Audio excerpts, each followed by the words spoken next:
All right, good morning and welcome to the Sports Buffet. We're still doing the home edition. We've not gone back to the studio, so no sick tune, no music, but we would fix that. I'm working on getting that sorted anyway. I can as we go, but it's the AFCON edition as well, and there's a whole lot to talk about. 7 games played, 4 draws, 3 wins, 3 defeats. I think about 17 games goals scored so far. We don't have many goals. We don't have. We've not seen any hat trick in this tournament, but we are still on it, and hopefully, some of the records will be broken, or probably we would still stay in the same records that have been there before. Samuel Eto'o does look like he will still continue as the all-time high school scorer. A lot has been happening. Some countries don't have their the full complement of their players. Well, from yesterday night, Angola, held Algeria to a 1-1 draw, just as Guinea scored first and Cameroon came from behind to draw that game 1-1. Senegal, defending champion, were not interested in the fish of Gambia. Now, a little bit of information about this. So, Gambia are like a small colony inside Senegal. If you don't know, you would have to know this. Gambia are like a small island. No, not really island. It's a dry place, but Gambia have like the best fish in Africa, in my own opinion. I've not traveled to the 54 countries in Africa, but at least I've done over 25 or close to 30 countries in Africa. And if you know me very well, fish is my favorite. So everywhere I go, I look for fish, filet, whatever fish, food that has fish on it. I like it. Gambia have good fish, but I wish they could translate their fish into goal scoring ability. Unfortunately, they were not able to do that. And Senegal were not taking no prisoners. So they turned up and they were well counted. And when I say they were well counted, they showed what class represent as they beat them. I think this is the biggest scoreline we've had. At halftime, it was 1-0, but that was all. This match was played at the Stade Charles Conan Benny de Yamasokro. The referee of this game is Redoni Jihad. Okay. There is football comes in different shapes and sizes. Let's look at the lineup. I like to talk about that. Let's not forget that we also encountered our first red card of the competition, if I'm not mistaken, when Eboy Adams got the matching order in the 45th plus 8 minutes of the game. Well, there were 2 yellow cards to the Senegalese team, but that didn't amount to red. 2 different players picking up the yellow card. One in the guy who scored the double, who scored Lamine Camara, picked up a yellow card in the 90th plus 5 minutes of the game, and then Abdul Diallo, yeah, fantastic player, pretty early in the game, picked up a yellow card in the 90th minute, but then was substituted in the 58th minute of the game, and Nicholas Jackson was brought on. I think in instead there was a party 6, but that is how that game went. Now there are some stats that I like to put up here in this conversation for Senegal. Senegal, the defending champion. Remember, they started the previous competition very slowly and then they grew into the competition. But this time around, seems like they are starting like a house on fire. They are starting from where they stopped in the last Nations Cup in Cameroon. And there is the talk of uh, Cameroon are the favorite to win it, not because they have the best team, but just because when the tournament is hosted in West Africa, they always come up top. They've won more tournaments in West Africa than any other part of the continent. And also, they've played in more finals in West Africa than any other part of the tournament. But I don't know. It's pretty early days yet. It's pretty just the beginning. But then the general statistics of that game, I like the game because I was on my way. You remember yesterday I told you guys that I'm going to be on Super Sports, and for those, oh, you are attacking them on Twitter, and so why? Yeah, well, that's how life is.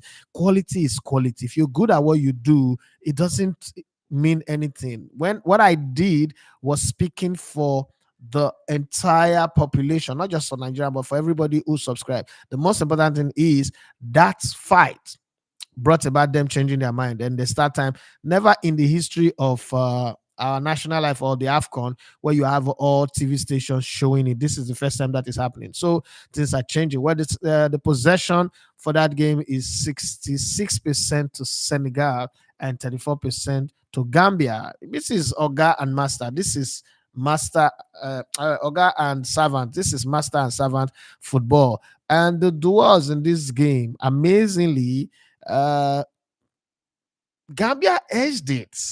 Got 80%, got 80, and Senegal got 77. But what you do with it, that's the thing. Okay, so in the success rate of those duels, this is where they were very close. But again, Senegal still edged it because they got 49.4% of the duel success rate.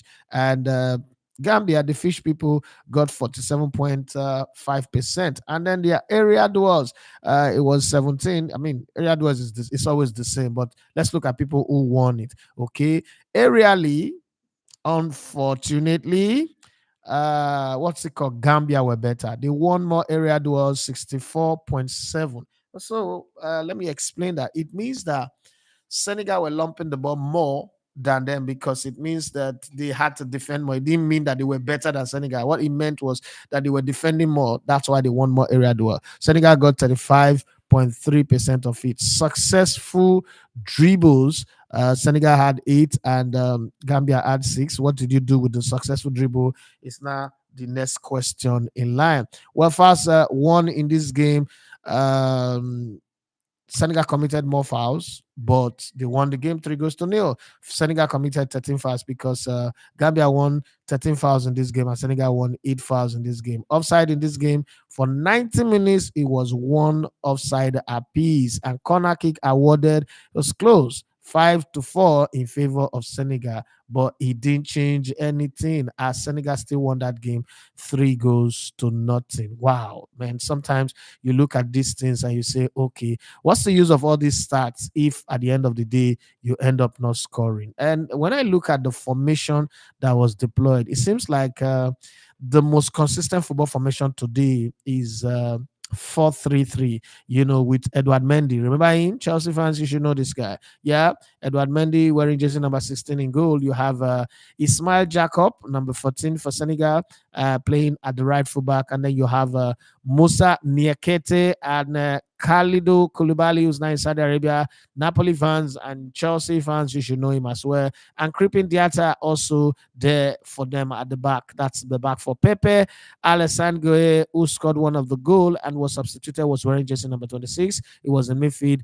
Abdul Diallo also picked up a yellow card in the 9th minute, was there. And Lamine Kamara, who scored 2 goals, but also picked up a yellow card at the very, very depth of the game, was also there in midfield. And all the goals came from the midfield. Sadio Mane, wearing jersey number 10, is traditional number. And one of my favorite Senegalese players from the 2021 AFCON, little boy who's grown now, Habib Diallo, also was leading the line up front, and then Ismail Assar. Senegal really does have a very, very good team. They also have some fantastic players on the bench that they can call on anytime. And on the bench, they have Pathé Cissé, they have Nicholas Jackson, they have Pepe Sarr, Mori Dau, they got Alfred Gomis, Cheku, Coyote, Famose Mendy, Abdoulaye Seck, Idris Agaye, you remember him, Liman Idiaye, Nemplace Mendy, you remember him as well. And then you have Abdullah Dipo Sima. Okay. I'm not sure you know too many players from the Gambia side, but what is what doing well. So let's remember that Abubakar Gaye is their goalkeeper, wearing jersey number 18. Saidi Janko, James Gomez, Omar Koli, and Ibo Traore were at the back. Well, Alassane Mane, Ebo Adams, and Ibrima Dabo at the defensive enforcement in midfield to protect the 4 at the back, but that didn't protect anything because somehow at the end of the first half, they did some good protection job, conceding 1 goal in the first half. But at the end of the first half, Ebo Adams conceded, wearing jersey number 8, conceded a red card, and that became a problem. Yakuba Minte and Musa Baru were in front of them, and then the lone man up front was Ali So, but it changed nothing as eventually, what's that thing we say? Power pass power, right? Man pass man. And the winners were Senegal. Now, the game that everybody was hoping was going to come alive was the Cameroon Guinea game. Well, everybody had expectations, different type of expectation for that game, and it ended 1-1. At halftime, it was Guinea leading 1-0, and everybody, oh, this game is going to be fine. Again, another game that produced. A red card in this one, and it was also in the first half, and it was in the 45th plus minute. That's for the 45th plus 3 minutes that red card happened. And once that red card happened, I was telling someone that, okay, I was telling Charles and I said, okay, this might just be where Cameroon takes over the game, but hey, they did not take over anything. You know why? They just equalized and they struggled against 10 men Guinea. That same Guinea that beat Nigeria 2 goals to nothing in the friendly match. But now, let's look at how Cameroon set up again. Another 4-3-3 formation. Fabrice Ondoa is the man in goal wearing jersey number 1. It's not Onana. Onana is on the sideline.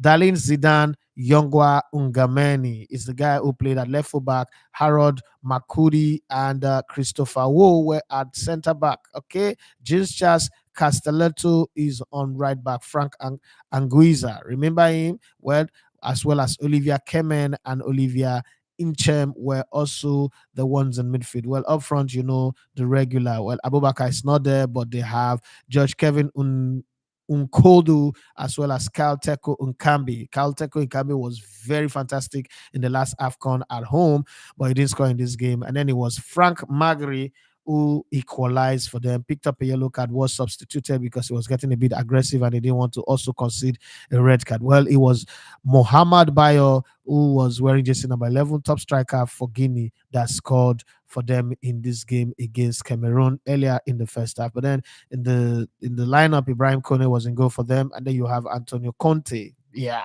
Anton Conte, Antoine, not Antonio, Antoine Conte wearing jersey number 2, like the old Antonio Conte when he played for Juventus as well, alongside Sondo Lise and the rest of them, coached by what is it called now? The coach of Real Madrid, Carlo Ancelotti, was a former AC Milan player, but then Curtis Stitt started his coaching career with Juventus at a very early stage. Yes, he lost the title on the final day. Remember that reigning match against Parma. Okay, that's a different conversation. We're talking about AFCON. And I asked this question: is AFCON the most competitive continental competition?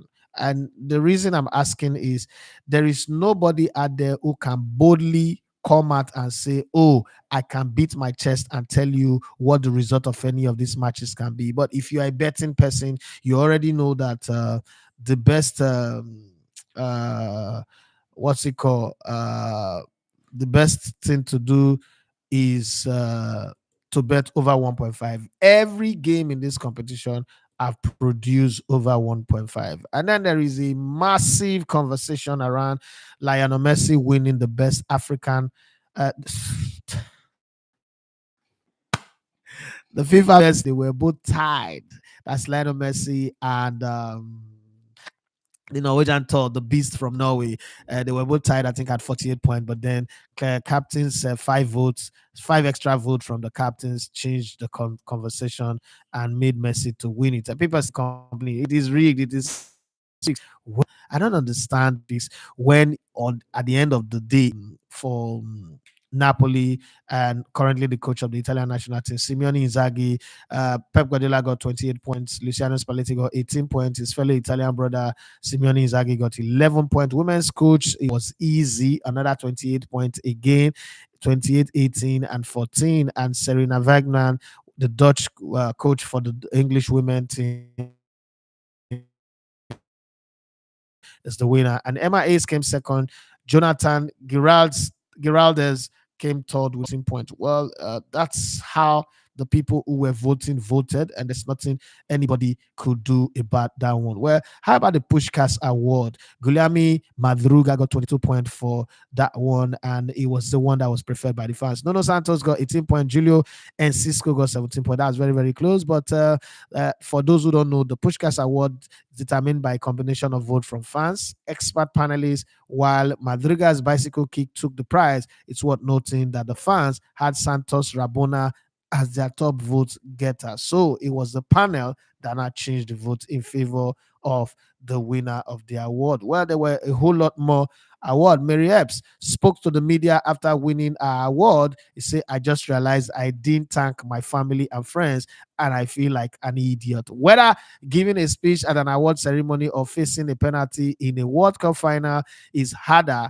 for a penalty and more geared up. This is totally out of my comfort zone. On winning this award 2 straight years in a row, it just feels even more special. To have a level of consistency is the most difficult thing you can do in football. It is really hard to maintain levels when people have really high expectations of you. And speaking about our mental health, it is not something I want to harp on about, but it is important that we are honest. Our lives are not just these shining rainbows. I would not be here without my family, who I forgot to thank. Sorry about that one. Anyway, well, that is how it is. Sometimes these things just happen. Yeah, these things just happen, and you start wondering, okay, uh, I know that sometimes when you get the what's it called, the award, you forget. You might write something, but you forget that thing. And it's happened. Even when you go to church, you want to give testimony, or they call you for a speech, you must have been very, very good at it before for you to remember. Now, let's not forget that the men's best goalkeeper, Epps, Mary Epps is the one I was talking about, won the women's best goalkeeper. The men's best goalkeeper went to Edison of Manchester City with 23 points. Thibaut Courtois of Real Madrid got 20 points. He's injured right now. Yasin Bono, yes, everybody, was rooting for him for the African Footballer of the Year, but Sime had a different idea. Well, he's the third best goalkeeper in the world right now by FIFA's calculation. Okay, so that is good for everybody. Casado takes second place. Amerso came third in a category that you'll be wondering, where is that? Messi and Ireland were visually tied. This is the story. Okay, the winner of the best player award were determined by a combination of votes from national team coaches, national team captains, journalists, and supporters. Lionel Messi and Ellen Ireland both finished the accounting with 48 points. Messi only edged the Manchester City player for the award by virtue of receiving more first place votes from the national team captain. Kylian Mbappe finished third with 35 points. Wow. Wow. Who would have thought in 2018 that Kylian Mbappe will be finishing behind Erling Haaland in 2023? Well, that's how life is. But hey, they have now both been given the floor. Take the floor and go and do whatever you can do. How will Manchester City's success be remembered? That's the question that everybody asks. When Pep Guardiola won the award for the best men's coach, he made sure to thank Manchester City's owners as well as CEO Ferran Soriano, who used to be his former teammate and very good friend, and football director, his former teammate and boot carrier, Shiki Bigaristan, for helping him attain success at the club, with the news today that Everton and Nottingham Forest have been referred to an independent commission for over an alleged breach of Premier League's profitability and sustainability regulation, PSRO. The shadow cast on the 115 charges hanging over City now begins to loom large. Well, there's a whole lot to talk about, but I'm not going to come to the comment section of this live stream. Yeah, question that I threw out there: is AFCON the most competitive football intercontinental, no, continental competition ever? Like, do you think that AFCON is the most competitive? Okay, so the lighting here is not as bright as the one in my office, in my studio. So guys, bear with me, but we will fix it. I mean, we can adjust overnight the setting. That one, you have all the spotlight and everything, but this is from my living room, my dining table. So please bear with me. But having said that, the most important thing is that you guys are getting the audio clearly and you can see the shape of my face anyway, the frame here. Young but thank God say good morning, sir. Good morning to you. Henry Morris say, yeah, we are back. AFCON has been fantastic thus far. No team won't grieve for anybody for this year tournament. To Nigeria police is coming for you. Nigeria police say you shouldn't be using that again. They are coming for you. Adeoye Oluwaseun Adeoye used to be one pastor like that too. Cameroon didn't create enough scoring chances in the second half, despite the one-man advantage. I don't think Rigobert Song is the right coach for them. Really? All of a sudden, one game, just one game? Did you think Solari was the best coach for Argentina when they lost their first game against Saudi Arabia? Come on, it's too early. Come on, calm down, take it easy, peace, be still. Let's let's relax. Okay, it's not yet to rule. Well, I understand. Yeah, it's not over until the fat lady sings. But sometimes if you wait for the fat lady sings, then you have no opportunity. So it's teaching time saves nine. I don't understand what that means anyway. But it's teaching time, they say saves nine. So let's look at it from that angle. So Adeoye, you are also right, but just throwing Rigobert Song under the bus like that does seem a little bit harsh. I don't know, but please, if you're viewing, please click on the like. That thumbs up like this. That's like that thumbs up. That thumbs up like this. So that one is the like. Please click on like this live stream. Help us, okay? Thank you very much. Somebody just click now, one person, but we cannot have 18 people viewing and then you have only 7 like. Yeah, bro, more encourage me now. Sure, it's hard to go all these buy data, get everything set up, and then get the show going. Now, when I not like the thing, what would you do here? If you don't like it, just tell me, so okay. Oh, we don't like what you're doing, oh, my friend. Pack up. But there is a way to say it. The fact that you guys are not commenting, you guys are not liking, already tells me, well, pack up and don't do it. And I mean, after I've not done a live since November, and I'm still breathing, I think I can still continue to be not doing it. But if you guys like what we're doing, then give it the support that it need. I'm even asking for money. Not like if you give me, I'm not go take. I go take, because I really need it. But I mean, this one is just like regular. This is what being on the YouTube requires. Like we're viewing something, you're spending your time there. Just click on the like button. It doesn't change anything. Well, I don't know what the conversation around some of these things are, but I just want to know from you guys. Okay, do we still have any conversation? Do you think that Messi is still, I mean, because there's this story I'm hearing, somebody said that Messi is going to come back to Europe. Does it look like Messi still have anything to come do in Europe? I mean, he's won the World Cup, he's won multiple Champions League, he's won multiple league titles, both in England, in Spain, and in France. And there's also the talk of an All-Star game, Team Messi versus Team Ronaldo, going to happen in Saudi Arabia. That's an All-Star exhibition game anyway. And there's a whole lot. I think that now the conversation, the Messi versus Cristiano Ronaldo conversation, I think it has ended. It has lingered long enough. We've enjoyed it. Well, I was never part of the group that did all this Messi versus Ronaldo. I think that two truths can stand side by side and we can enjoy it. We can eat Ghana jollof and also eat Nigerian jollof and enjoy it too, even though Nigerian jollof is, well ahead and better than Ghana jollof, but we can still enjoy it too. We can still let Ghana people feel good about their jollof, just the same way we feel good about our jollof and feel great about our lives, and then there will not be any quarrel. So that said, somebody asked me, who do you think is a better player? I've always said that Messi is a better player by a million miles, but that does not remove anything away from Cristiano Ronaldo, a good example. Zidane is better than Luka Modric by a million miles as a football player. Does that not say Luka Modric is not a great player? No. So there are two great players that can exist side by side. And somebody sent me this message. Okay.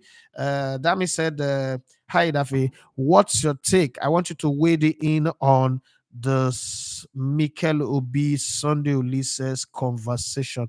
What's your take? Is Sunday Ulises really that bad? Why is everybody taking him down? He's your guy, so you should have inside information and know better.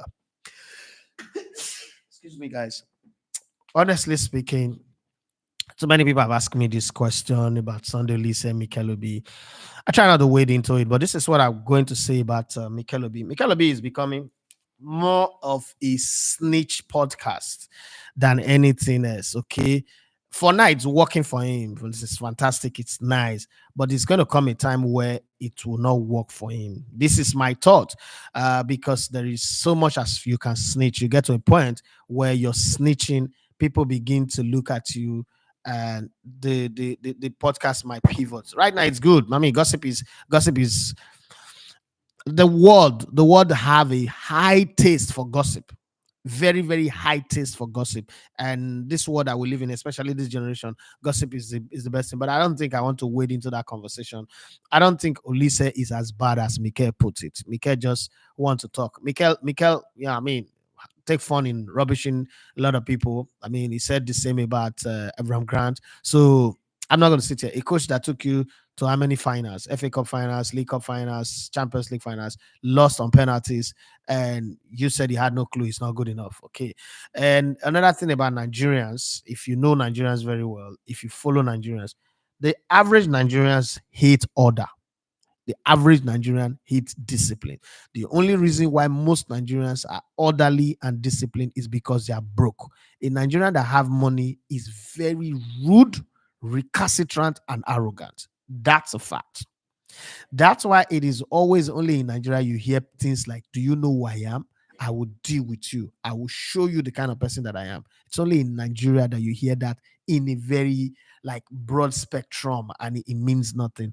Any other part of the world, okay, there's road rage, but any other part of the world, majorly, when accident happen, the first conversation is, "Give me your insurance, let me give you my insurance." They beat together. But in Nigeria, accident will happen. It's an accident too. Somebody will come down from their car and go and be slapping the other person there. First off, that's assault. That person can take a gun and shoot you. But hey, we don't mean guns are, we're not carrying guns in Nigeria, so it's not allowed. But every other place, the right procedure is now. That's why it's an accident. Even if I am driving reckless, it's an accident. Let the insurance. That's why you're paying insurance premium. That's why I'm paying insurance premium. But hey, it becomes an opportunity for grammar and self-identification and self-aggrandizement. So we are that kind of people. So when you have a coach who comes in whose mode or mantra is discipline, enforcement of discipline, the clear things you start hearing is, "Oh, let's fall his hand." And I'm saying this because I've been in those circle.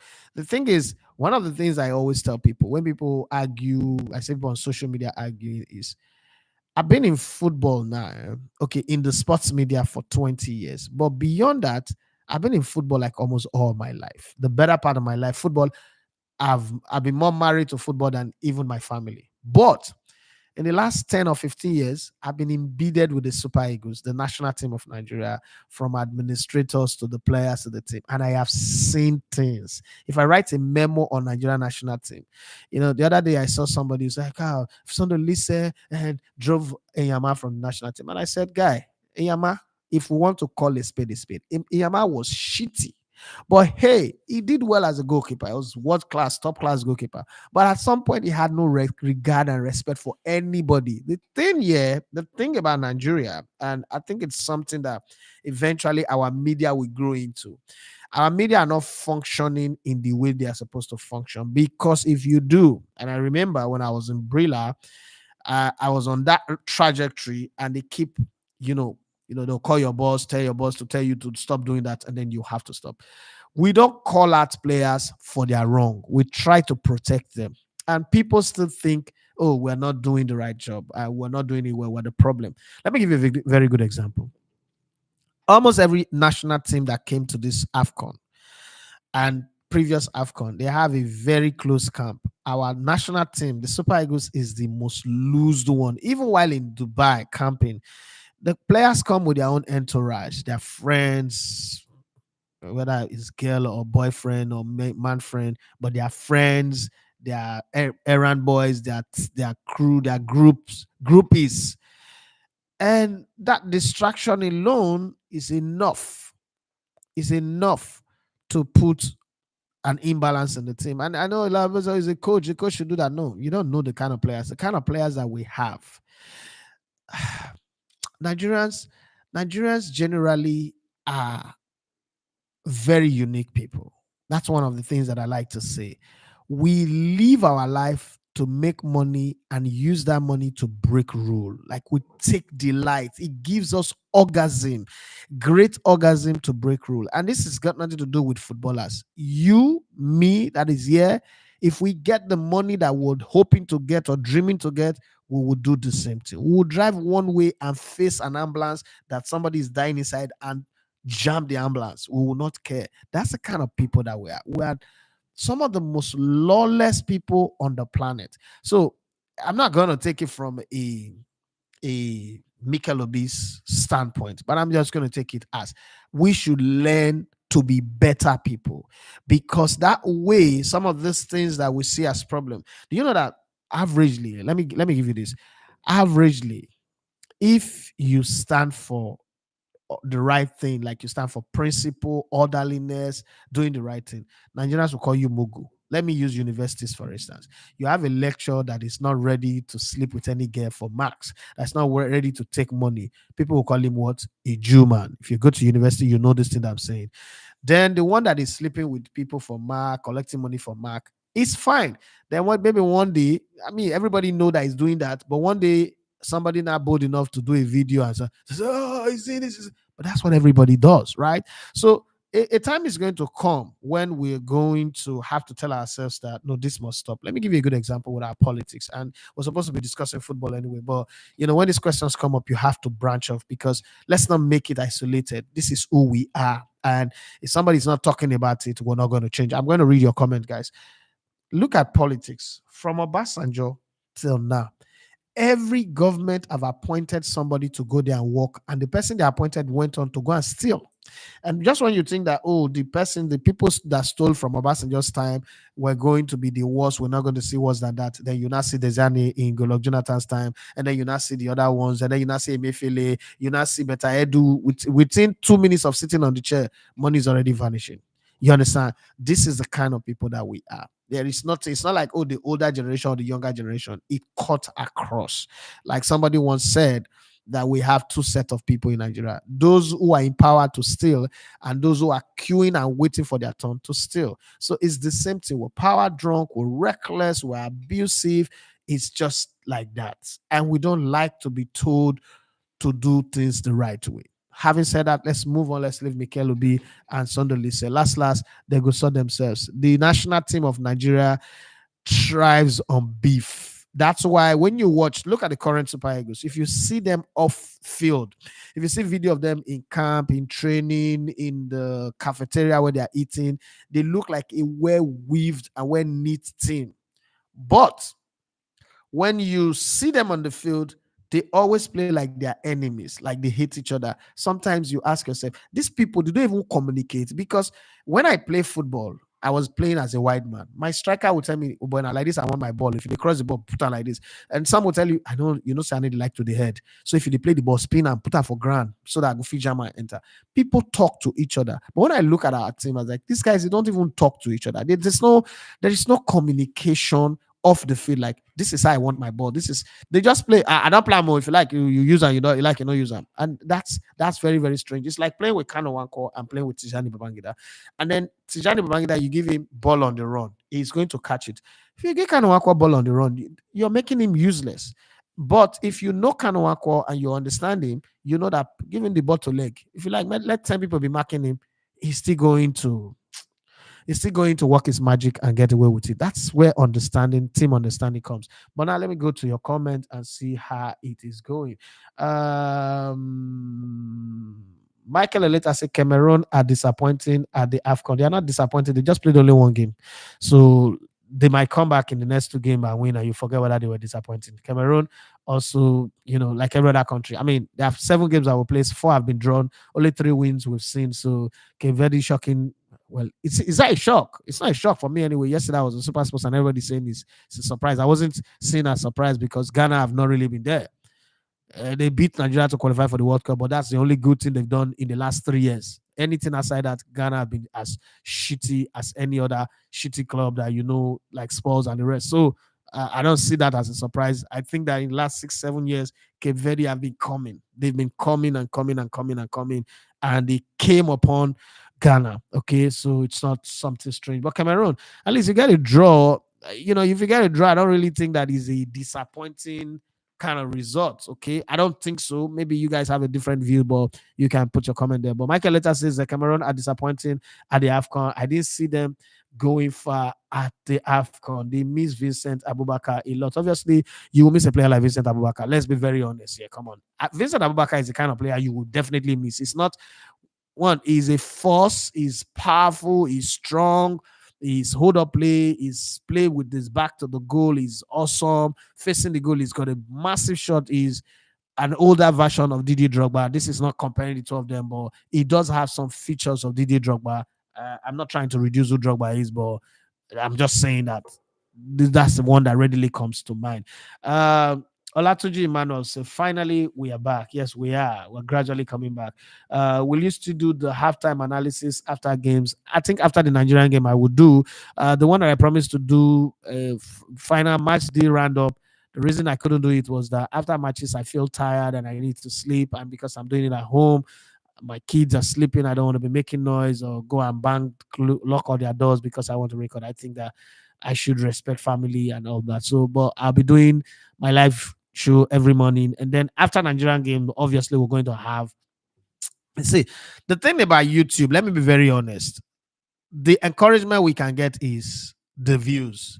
If the views are up, I can do shows morning, afternoon, night because you're encouraged by the fact that there is a lot of views. But if views are not up, I mean, let's be very honest. Nobody get motivated to do like, okay, what are you doing it for? So I'd rather go and Kalajay, go and do some voice pop on the streets. After all, it's content, we'll put it there. But to do live stream take a whole lot. It requires a whole lot to research. You want to talk, you want to do this, and then you're doing it. Maybe you're not having people liking it, you're not having people viewing it. Then you just, to be very, very fair, you just feel like, okay, you know what? People are not interested because that's what it tells you. Like, okay, let's say for instance, we're having 33 people viewing and we're having only 90 people liking it. In other words, by the algorithm calculation, the people who are watching your channel don't like what you're doing. That's what it says. So the ability to come back every day and want to do it, because YouTube, if you're a proper YouTuber, you will know. If you're already in partner YouTuber, you will know. They will send you those reports and tell you people who are watching your content don't like it. Change, and then they start suggesting. They suggest Sabelo for you. They suggest what people in Nigerians like, what people in your catchment area like. They'll suggest McAngel for you. They'll suggest this one, Sabinus and the rest of them. That's not my space. This is my space. I'm not a comedian. I'm not a um, carry fat girls put for room and do. I'm not Sydney Talker. I'm I talk sports for a living, football for a living. So that's one of the things that you consider when you do this. It's not like, okay, to do post match is hard. It's not hard. Set up, this computer is here. The lightings are not really as great as it is in my studio, but I mean, you can see me and you can hear me. I have a better mic here than I even have in my studio. But when your numbers are not adding up, then you get a bit like, you know what, there's no need. Because again, the funny part that you don't know is your life can reduce your rating. Maybe you've been rated five, number five out of a 10, and you're not number five. If you have 100 people viewing your live and only 2 people like it, or 10 people or 15 people like it, very soon you fall down to 9. But if you are number five and you're not even doing any live at all, you're just posting, you will stay in number five until the views and comments on those your posts carry you up till you get to like number one, where YouTube now take over the marketing of your channel by themselves. That now they not give you like global marketing, because what we do here is when your number is not much, you have the responsibility to market your channel yourself. Like it is up to you to drag people's attention to your channel. Once your views start going up, like, okay, I'm doing a live. Let's say I'm doing a live and 1,000 people are viewing it all the time. YouTube now realize, okay, this is a commercial event. Don't forget that for everything we do here, YouTube use it as an opportunity to put advert on it. So when you get that kind of massive numbers and likes and comments, the YouTube know, okay, people, their eyeballs on this now. Let's start putting advert on it, and then let's start marketing it to more audience. That's the way it works. Thank you very much. Let's get past that one and come back to the comment. Bro,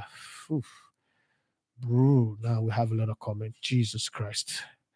I am going to thank God say, by the way, how are you as your lovely wife, and how you settling in your jackpot trip? Are you settling in? I hope the system is not too difficult. And when you travel, when you jackpot in the winter period, sometimes settling in could be very, very difficult, because within winter, jobs are not too readily available, and then you have to struggle. You have bills to pay.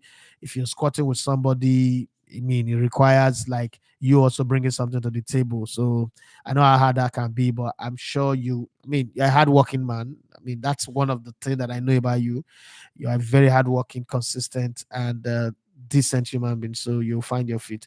He said the AFCON will be so interesting. The disruptive of the so-called underdog is mind-blowing. Interesting drama ahead. I agree with you on that one. Michael, let us say, with the results so far, AFCON seems to be the most competitive. All the teams seem to be almost at the same level. The level of the game was has not been too tactical, but more of grit and fight. Gidigbo, that's what Bros is saying. Do you guys agree that it's not been too tactical? Because I've had like quite a few people say that it's not been too tactical. I think that is so it's tactical enough. But you know, the thing is with the Africans, what we do is when we watch AFCON, we use the nuance of European club football to judge it. It's a club national team football is kind of different. And I think that our pitches, we still need to improve on our pitches. We talked yesterday about the reason why the stadiums are not full. And I mean, I come to the conclusion that the the difficulty of interregional travel is the biggest problem, and the government of these regions, I think I need to start doing something. I need to start going for African Union Congress. I need to find somebody that will put me on those trips, and then I'll go, or I'll sponsor myself and I'll go and make a presentation, not to insult the African leaders, but to appeal to them, show them the money that we're leaving on the table, the money we're leaving on the table, the economy that we are disregarding. There is a new economy that comes with AFCON. When you hear that, oh, the World Cup was hosted and they made 5 billion in profit or 10 billion in profit, it is because of these travels. Okay. You can't have an AFCON and an AFCON in West Africa, and I want to travel. Okay, we're a crew of people, probably three or four, and I require 20 something million. What sort of investment is that? When you now go there and do the content and then you have 7.5 views, okay, it doesn't make sense. But if my traveling is more of a fun thing than of high expense, I think it would jeer me to want to go. Take for instance, uh, before the AFCON started, there were ticket from Nigeria to Cote d'Ivoire was selling at the minimum. The cheapest ones was 850K. Some were 900. There was even an airline that was doing 1.5 million. Just ridiculous by all means. Okay.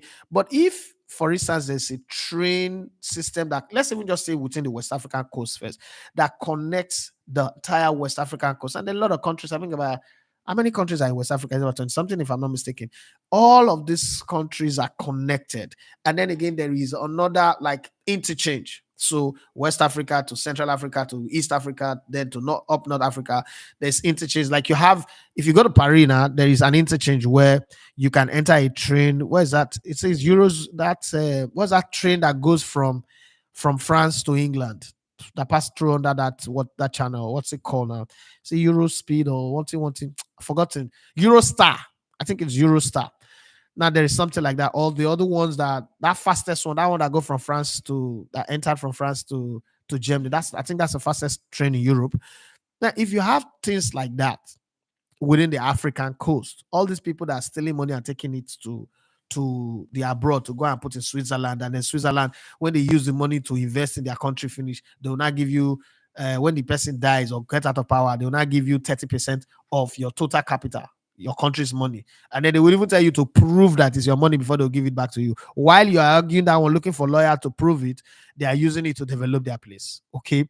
If we use that, create those kind of train networks. So between Nigeria to Cote d'Ivoire becomes like, okay, so from Nigeria to Cote d'Ivoire is, let's say, 100,000 naira by train. Let's just say that. To go is by 100,000, to come back is another 100,000. Nobody will feel bad. Now you would have more people traveling by train, so you make more money. More people staying in hotels, you make more money. More people buying food, you make more money. More local logistics, you put people to work. Stadium will be full. More people will buy more stadium ticket, because it is sad to host a tournament like the AFCON, and every single game, even when the host country is playing, a 60,000 capacity stadium cannot be filled. But if Spain is playing a friendly match at the No Camp or at the Santiago Bernabeu Stadium, over 100,000 people will pack full the stadium. Friendly match. So you get to understand that something is wrong. Is it that Africans don't like football? We do. But Africa is regarded as the continent filled with resources, but with very poor people. So if you have a continent that filled with people with low per capita income, then you should find a way to bring them together. And again, there will be more camaraderie. This is my opinion now. There'll be more camaraderie between different people. Imagine if I want to go to Ghana, like I'm struggling to raise, everything must run into million. But there's a train, okay, not that road is there, but the road is not too good. And it's also risky. But there's a train that makes it easy for me to see it. There's Wi-Fi on the train. I'm just sitting there having my phone. Then you did different coaches. There's the VIP coach, there is the business class, there's the standard, then there's the popular side, the Bugberu. This is my suggestion. If one day I have my chance to go sit in the African Union, that's what I would suggest anyway. But you guys can also give your suggestion. While we're talking football, let's build our continent, build our country, build our states, build our local government area, also build our continent. That's what I think. If that happens, we would have more people packing stadiums in Africa. Having said that, Demola Oni says, not the most competitive. The setup of African play doesn't favor attacking football that can create scoring goals in Africa. We play rugged defensive football that lack that lock up defensive. That's competitive. That's everything you just explained now is competitive. Then it's your job to now penetrate that. Are they supposed to just open the defense and let you go and score? Come on. Prince at Prince Attack says, hope not be attacking tell me that child. Chukwueze should be Eagles official ball boy. Jesus Christ of Nazareth. Chukwueze, come and see your life on YouTube. Adeoyo Oluwaseun says, I think African football is really growing. The small teams don't really fear the big teams anymore. For any big team to win, they have to earn it. And I love that. Marvin Barry, say good morning, bro. Good morning. This name kind of sound familiar. It's like sound like somebody that was at the very beginning of this channel. Marvin, there's one Marvin. I don't know if it's Marvin Barry anyway, you know. Adeolu Ashawo says, I have a problem with Zaidu Sanusi in our last match. It's a problem with the goal that he missed because for me, he had a good game. Because one of the things you don't know, so I started playing football as a right fullback, and I quickly realized that I would die playing that position. One of the things that a lot of people don't know is playing right fullback and being tasked with the responsibility to go do the Roberto Carlos or the Marcelo or the Maicon or the what's the guy that I'm trying to remember now? Ojo Longbo, that guy that have cat eyes. What's his name? Hey, Jesus Christ. That played for Barcelona now on the right side. Oh God. Not Cafu. Cafu too is part of the people that met. Well, I'll remember as we go. Sanusi, in our last match, he plays like his left foot is his weak foot. On a good day, he should score 2 goals on Sunday. I don't understand. I know that you're angry with the goals he missed, but talk about his overall play. So yes, even me, I'm not happy with the goals he missed, but I think that he had a good game, a very good game, and we shouldn't just use that goal to blame him. Yeah, I mean, we expected him to score, but he didn't score, and he would learn from his mistake when he finds himself. Again, you have to give him credit for a defender to always find himself in those positions, in attacking position. That's some good credit to him. Okay, and this allow for our only member or one of our 2 members. He said AFCON is really tough. So far, Vincent, the Lion of Cameroon, he has proven the time and time again, whenever he is not there, they struggle. I agree with you. Moses Obasola says the AFCON is going to be full of upsets. I mean, he wanted to say upset anyway. Cote d'Ivoire versus Nigeria is another big game. Let me just ask you. I mean, we will talk about this on Thursday morning. Yesterday, I was put on the spot, myself, Victor Kweba, and yesterday happened to be the 700th episode. That's 14 years plus. 700 episode of Monday Night Football that started as Tuesday Night Football. I didn't know we had cake and some celebration, some groovy drink. They gave me Coke. It's still there. I mean, I don't drink, so it's just that. Okay, so they ask all of us this question: who do we think will win, and what's the prediction? Shego Agbede said Nigeria will win 2-1. Victor Ikpeba said Nigeria will win 1-0. Me, Coconut Head, set up. I went to go and say Cote d'Ivoire will win 2-0. Now I was not looking like the bad guy because after the show, people who watched it were not calling me and say, either you are stupid, you are this, why that's wickedness, blah blah blah blah. You're beefing the team. No, that's prediction. They asked me to predict. So let me put you guys on the same spot that they put me. Nigeria, Cote d'Ivoire. Before on Thursday, we'll discuss it in full. We'll break it down. We would, do all those things. Who do you think would win? Who do you think would win? How do you think the game will go? Okay. While we are at that, let's not forget again that there are going to be matches today, and today is the turn of Group A and no, Thursday is Group A and Group B. Today is Group D, E. Yeah, today's Tuesday, right? So today is Group D and E, and you have Burkina Faso playing against Mauritania. I'm thinking Burkina Faso will win this one. Tunisia, Namibia. I don't think that Tunisia will just come and play draw like Egypt and the rest. But then we've seen that this tournament is no respecter of anybody. Your name, not for your pocket. Do you know who I am? Not for your pocket. 9 o'clock will be Mali, South Africa. That's a mouth-watering, tongue-licking one because Mali, puts a very young squad together and with experience as well. And South Africa are bubbling as well. But we've seen South Africa, we've seen them go up, we've seen them come down. South Africa is always going to be South Africa. They are South African, they pretend to be up and then they go down. Then tomorrow, which is Wednesday, have just two games. Group F have two games: Morocco, Tanzania, Congo DR versus Zambia. But let's stay with today. For you guys, be my analyst and be my predictor. Burkina Faso, Mauritania. Who do you think what's going to happen in that game? Tunisia versus Namibia. What do you think is going to happen? And the game between Mali and South Africa. Oh my God, that's the one I want to watch. That's the one I want to see. I also want to see. Yeah, I want to see all the games anyway, but that's the one that's up in my head. Thank God I'm not going anywhere today. I've got to watch film, Netflix, do all my Netflixing, and then from 3 o'clock. Oh yeah, now let's go. Oh yeah, it's a go. We'll go see how it will be on Thursday. That match will be played 6 p.m. That's the good thing. The game we played against Equatorial Guinea was played by 3. And what people don't understand is we're 1 hour ahead of them, so they played by 2 o'clock over there, and that's hot sun. And the region is very, very hot this period. And so it could have also affected us. So let's see our 6 o'clock game and see how it goes. Okay. But all that said, this is not big English that they speak, so plenty grammar and how they speak. Let's see how I go. What's your own take on those games for today? Having said that, let me focus on reading all the messages that we have right now. Pascal Amizi, sorry if I don't pronounce your name well.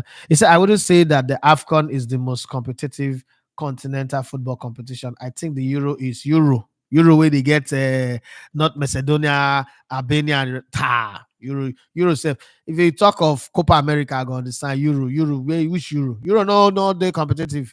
Euro just get glamour. So let's not confuse these two. Euro get glamour, they get effect. Their media is perfect, and CAF is trying. Let's be very honest. CAF is standing up. I like what CAF TV on YouTube is doing. And they could do more. And I've had talks with some of their team. They could do more, but they're trying. Let's give them credit. They've improved. I like what they did with the bidding for this blind secret ballot bidding for this Nations Cup. Fantastic. The kind of controversies that it caused is even good. And then the fact that they jacked up the prize money by 40%, even though Nigeria is not going to win that one. Yeah, but it's fantastic. CAF is doing well. Let's give them credit where they deserve it.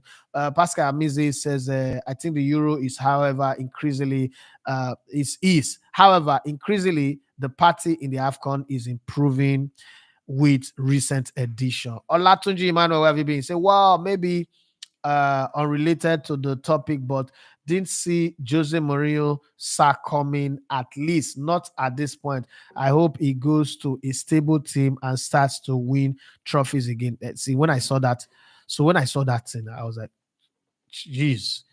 I thought this guy is supposed to get a statue for what he's done, but hey, it is football. These things happen, and there's nothing anybody can do. I didn't want to bring it up because I mean, focus is on AFCON and probably the FIFA award.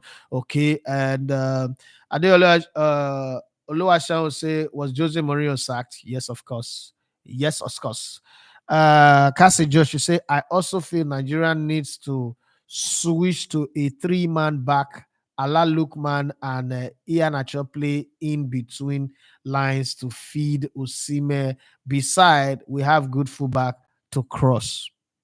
It's not a bad idea. It's not a bad idea, but well, it's not a bad idea. I don't think it's a bad. I can't even stand against it. Firewall, I like that name. You say it's unfortunate that we can't rely on any player that can score from set piece or free kicks and penalty kicks. I have a question: is Osime overrated?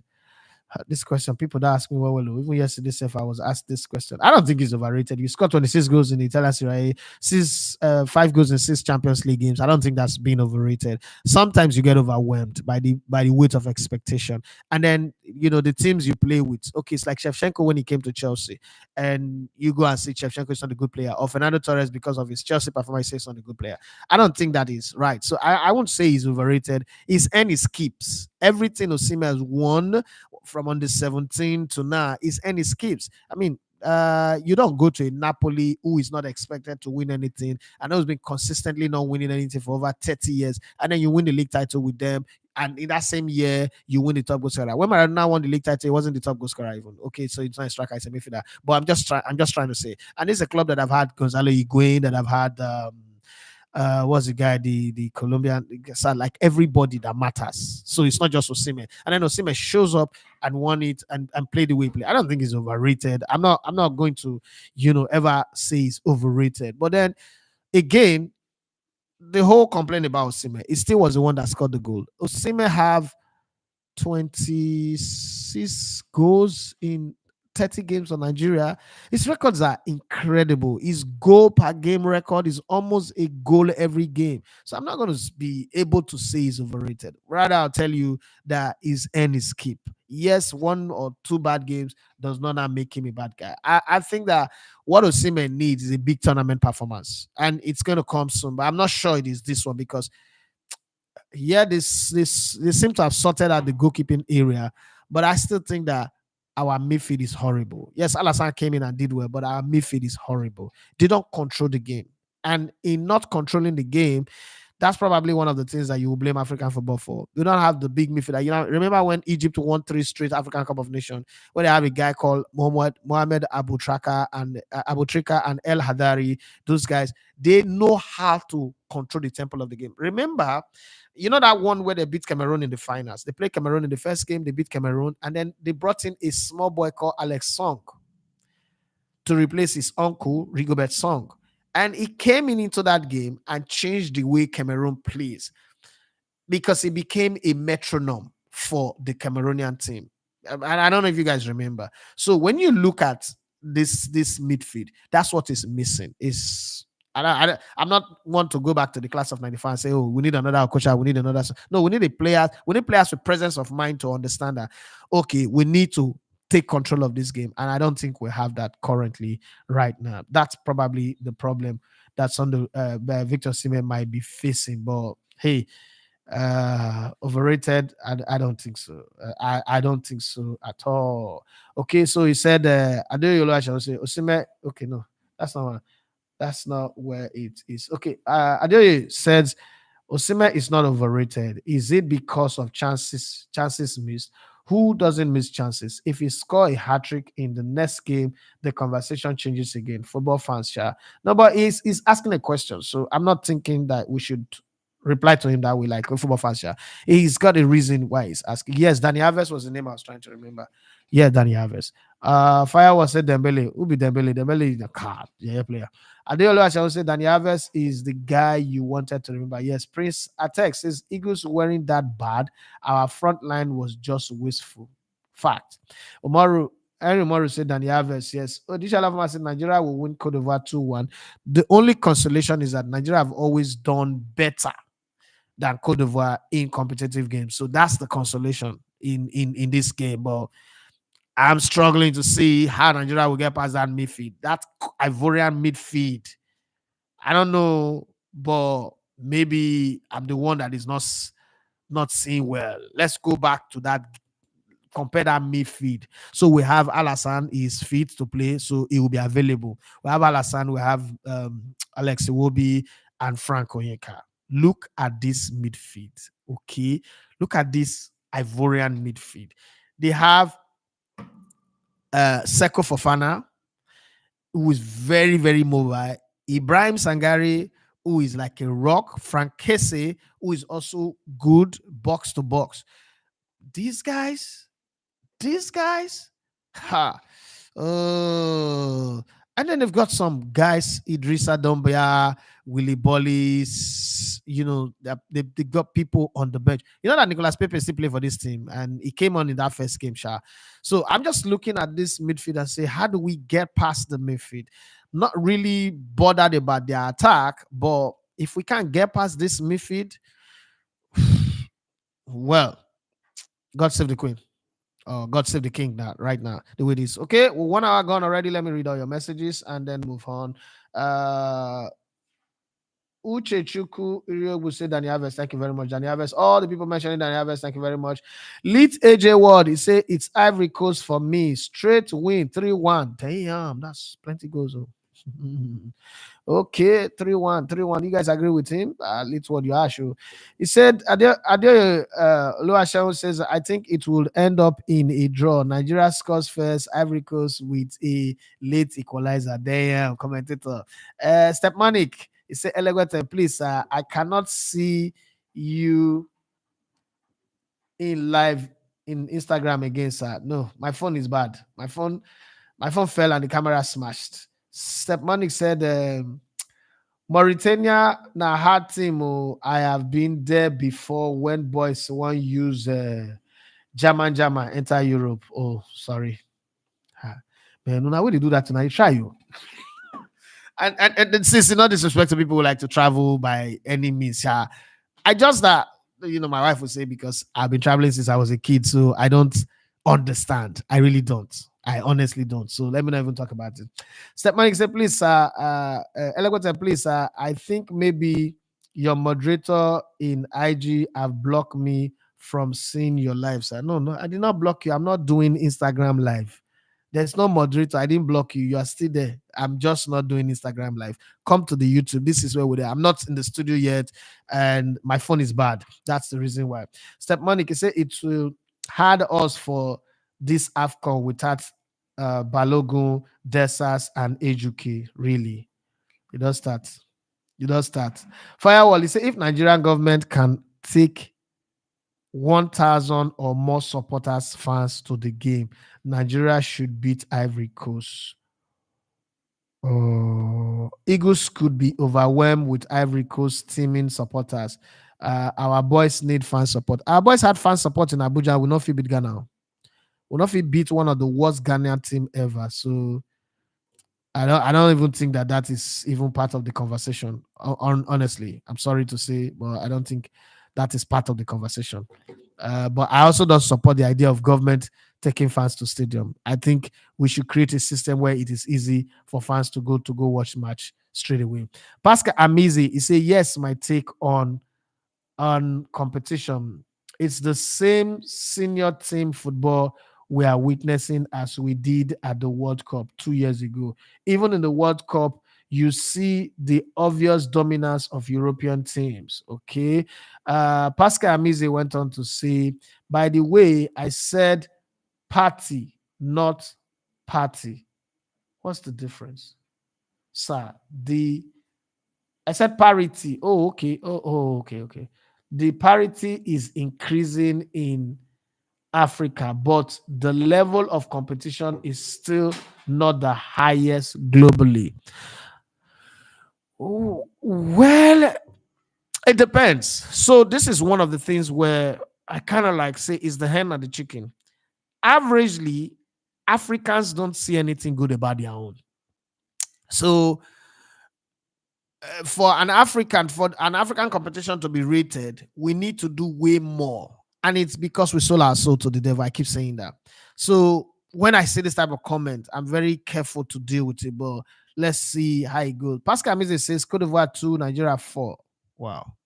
Well, we created 7 chances. We had 7 goal attempts, so we just might also score 4. Steph Monique say, Elegwetesa, please, are you broadcasting from Abidjan? No, I'm in my house in Lagos. I said that many times. He say that Guinea-Bissau, I just hope they won't flog us again. And then finally, if I was Elegwete, don't you think we are too predictable because we rely heavily on Osime? A good team could beat us if they can read and tame us. I think any team can be read and tamed and be beaten. Okay, every team in this world have somebody that they rely on. France relied on Mbappe. Some time ago, they relied on Zidane. Let me give you a good example. In 1998, France won the World Cup, right, with Zidane in the team. 4 years later, they took 3 of the top goal scorers in the 5 top league in the world. Gibre Cissé was top goal scorer in the French Ligue 1, I think with 30 something goals. Thierry Henry was top goal scorer in the Premier League with 25 goals, and Trezeguet was top goal scorer in Italia Serie A with Juventus. I don't know the number of goals now. They went to the World Cup. They had great players. Everybody was there, but Zidane was not there, and they were tamed. They couldn't even score. Right? They got knocked out in the group stage. 4 years later, Zidane had come back to that team, and they were in the finals of the World Cup. Lost on penalties to Italy. If not for that headbutting, maybe, just maybe, they would have won it. My point here is every team have a player that they play through. The successful Chelsea team had Drogba. Successful Arsenal team had Thierry Henry. Every team have somebody that they play through. It is not a bad thing. It's only when it comes to Nigeria that we analyze it like this. Every team would have one player who's the guy that the team is built around. The successful AC Milan team was built one time around Shevchenko, another time around Kaká. So I don't think it's a bad thing per se. I just think that we should click as a unit, because again, if we click as a unit, you won't even remember that we can be clipped. But again, I understand what you're saying, because in 2021, the team was built around the mesmerizing moves of Moses Simon. And when Tunisia puts last man and police checkpoint against him, it was easy for them to lock us up after scoring, and we couldn't do anything. Well, remember, we also got a red card in that game. The second person that was supposed to be responsible for creating things got a red card, Alexi Wobi. So it's a 50-50 thing. Like, oh, you can't really say, oh, they will lock us up like that. I don't really buy into that anyway. Emmanuel Ibianusi says, good morning, Legbete.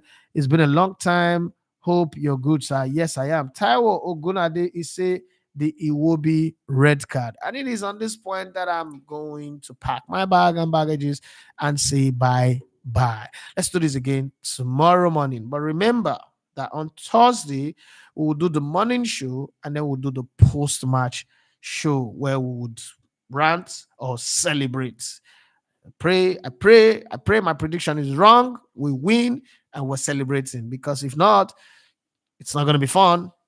Firewall, he said, we can't compare France, Argentina to Nigeria. They are better, well organized. You see, this talk is the talk that this is where the talk no they make sense. This talk now is not making sense. You know why it's not making sense? France and Argentina, are they playing in the AFCON? Nigeria is playing in the AFCON against teams like that. If we click, now the same ball will go play. This is what people said in 2013. Oh, the team is built around Victor Moses. Well, they did not clip Victor Moses. All of a sudden, once your team click, everybody becomes good. That's what you need to know. And sometimes it takes growing in the tournament. It takes one moment and that happens, and everybody start. See, any other day, that's Saidu Sanusi chance will rest in the net. Any other day, that true ball that was given to Victor Sime by Alex Iwobi would rest in the net. Any other day, the chance that Lukman had would rest in the net. So I don't really want to bring in this one.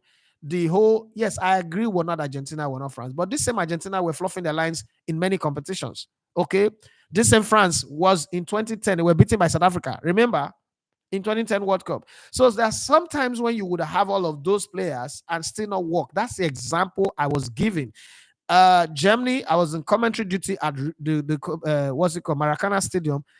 Argentina had all the chances to have won that World Cup since Gonzalo Higuain one-on-one so many times. He didn't come to the party.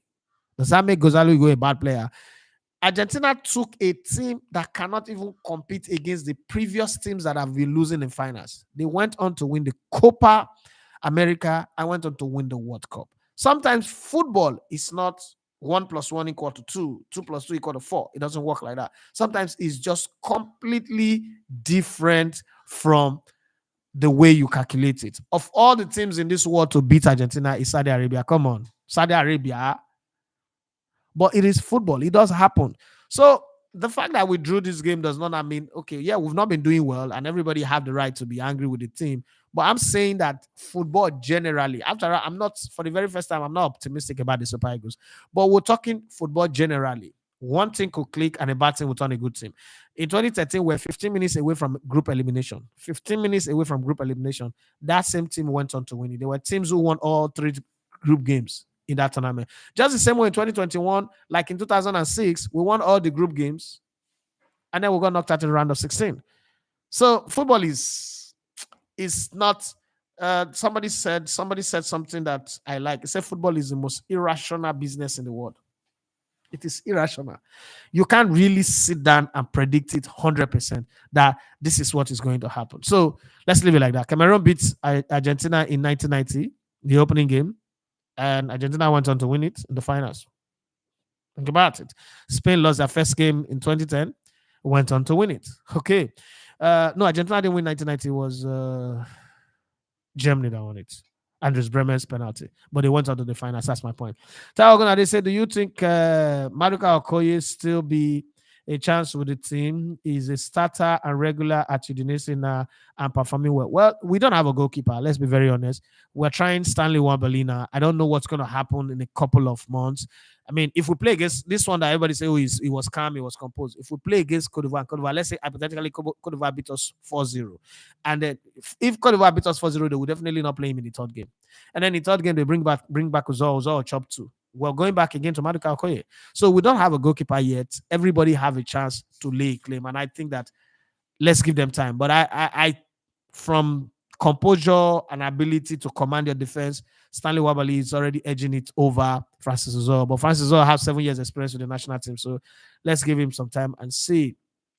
Firewells says, well, I hope my opinion on all the matches we played before AFCON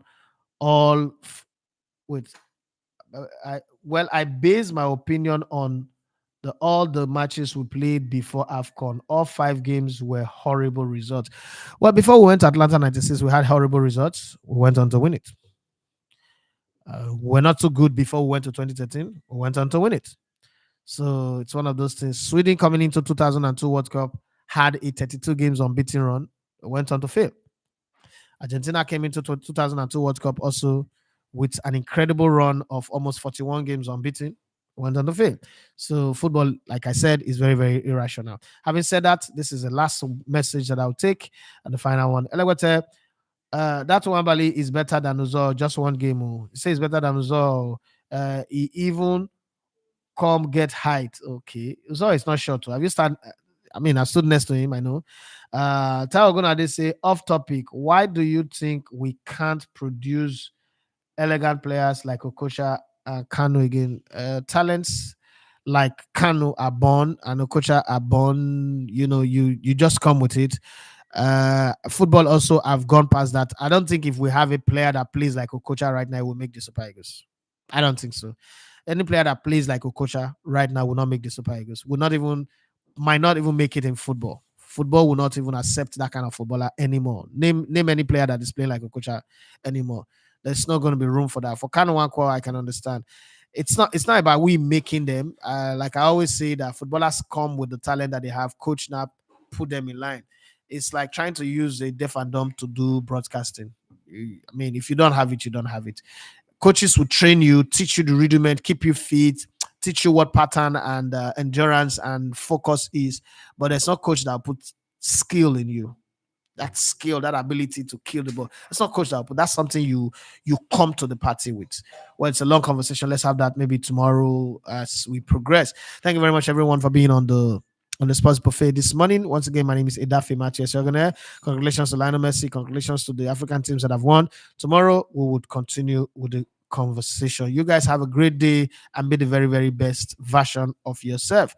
Don't add to the problems that we already have. And if you're not able to fix the problem, please don't stand in the way of those that are fixing it. Have a wonderful day. Bye bye.